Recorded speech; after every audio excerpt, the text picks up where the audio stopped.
রানা ভাই, এই destination web ফিল্মে কেন কাজ করলো? তবে আপনার প্রশ্নের উদ্দেশ্য আমি বুঝতে পেরেছি, সেটার উত্তর দিচ্ছি। হ্যাঁ, এই ডেস্টিনেশন ফিল্মে কাজ করার পেছনে আমার মূল কারণটা হচ্ছে এর গল্প।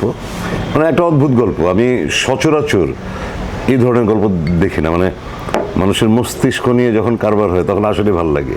গল্পটা এত ইন্টারেস্টিং যে একটা প্রোটাগনিস্ট ও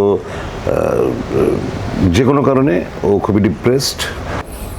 বিশেষ করে এই গল্পটা কেন কাজ করেছি তার অন্যতম প্রধান কারণ হচ্ছে গল্প নিজেই এত চমৎকার একটা গল্প, এবং এর গল্পের কন্টেন্টগুলো এত চমৎকার। মানে এখানে যেমন আমরা ফিল্ম ইন্ডাস্ট্রির গল্প খুঁজে পাচ্ছি, এখানে মানুষের জীবনযাত্রার বিষয় পাচ্ছি। মানে সব কিছু মিলিয়ে খুবই একটু আমরা সচরাচর যেসব গল্প দেখি তার চাইতে ভিন্ন ধারার একটি গল্প।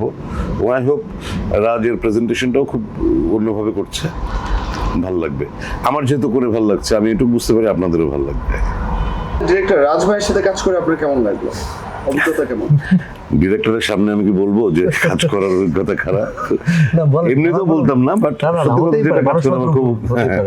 না রাজ, আমার কাজ করে ভালো লেগেছে। এটার পিছনে কারণটা আবারও ঘুরে ফিরে ওই গল্পে চলে যেতে হয়। কারণ আমার যখন একটা গল্প পছন্দ হয় তখন আমার সবকিছুই ভালো লাগে।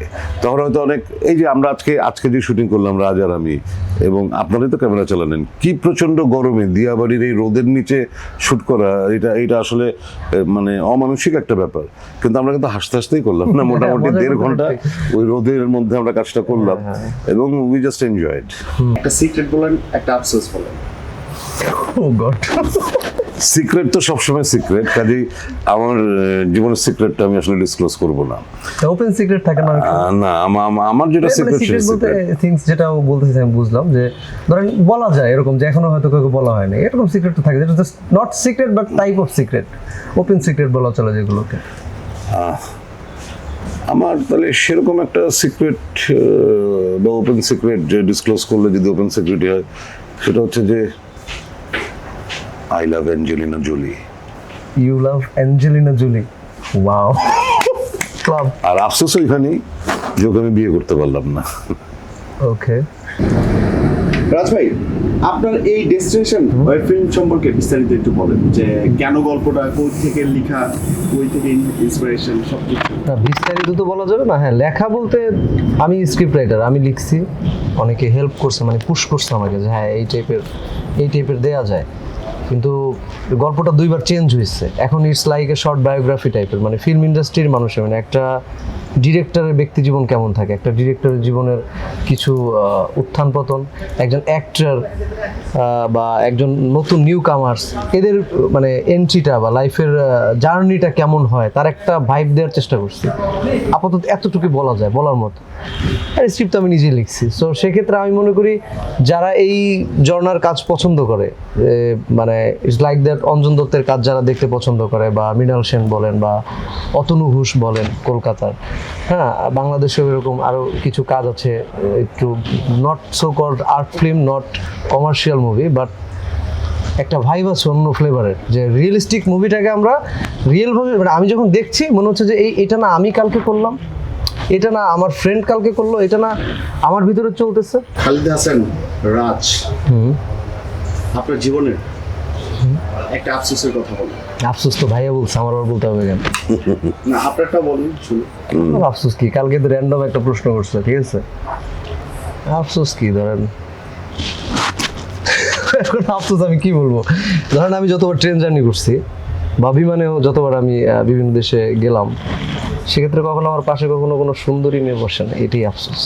অনেকবার ভাবছি ট্রেন উঠিস, এখন যদি পাশের সিটে একটা সুন্দরী মেয়ে বসতো, কিন্তু দেখা যায় তখনই বসছে একটা বুড়ো আঙ্কেল বা শিশু বা একটা ছেলে, তখন মনটা ভেঙে গেছে। মানে যতবারই ট্রেন জার্নি করছি, মানে আমি শুনছি প্রেম হয় নাকি ট্রেন জার্নিতে, আর আমার মনটা ভাঙছে বারবার ট্রেন জার্নিতে। ট্রেন জার্নিতে কোনো সুন্দরী মেয়ে তো দূরের কথা, কোনো মেয়েই পাশে বসেনি। এটাই বলতে পারো আফসোস, আর কি বলবো আফসোস।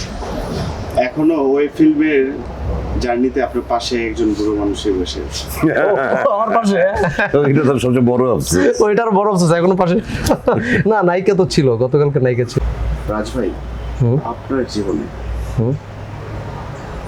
একটা সিক্রেট কথা সিক্রেট কিভাবে বলবো? সিক্রেট তো সিক্রেট বলা যায় বেস্ট ফ্রেন্ডকে, সিক্রেট কি ওপেন ক্যামেরায় বলা যায়? এখন ভাই আমার যেরকম মতো। বলছে, ভাই যেরকম কারণ আমাদের বলছে, মিডিয়াতে সবচেয়ে বেশি বেস্ট ফ্রেন্ড কিন্তু আপনার ক্যামেরাই।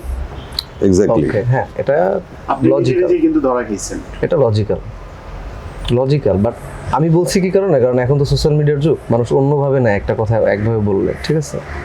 সিক্রেট ধরো কি বলবো, হ্যাঁ ধরো আমি একজনকে একটা মেয়েকে ধরো পছন্দ করতাম বা করি, তাকে কোনোদিন বলতেই পারিনি, আর কোনোদিন বলতে চাইও না, এটি সিক্রেট। আমি বলতে চাইও না, জানার দরকার নেই, ভেতরে থাকুক, এটি সিক্রেট। এটা কেউ জানে না। আমি যে একটা মেয়েকে পছন্দ করি, রানিং করি, এখনো করি, এটা কেউ জানে না, আমি চাই না এটা কেউ জানুক। গুড, ওয়ান ওয়ে জার্নি, মানে আমৃত্যু সে ভালোবাসতে পারবে, যেহেতু ওই পক্ষ জানে না। হ্যাঁ, জানার দরকার নেই, আমার অনুভূতিগুলো আমার ভেতরেই থাকুক, আমি একজনকে পছন্দ করি, এই আর কি, এটাই সিক্রেট। অবশেষে এই ওয়েব ফিল্ম নিয়ে দর্শকদের উদ্দেশ্যে কিছু বলি। দর্শকদের উদ্দেশ্যে কি বলবো, আপনারা সবাই এই ওয়েব ফিল্মটা দেখেন, কারণ দেখলে যে সবার ভালো লাগবে তা না। এটা 18+, এটা ভায়োলেন্স আছে, এটার মধ্যে ওই মানে কাটাকাটির দৃশ্য আছে এটা।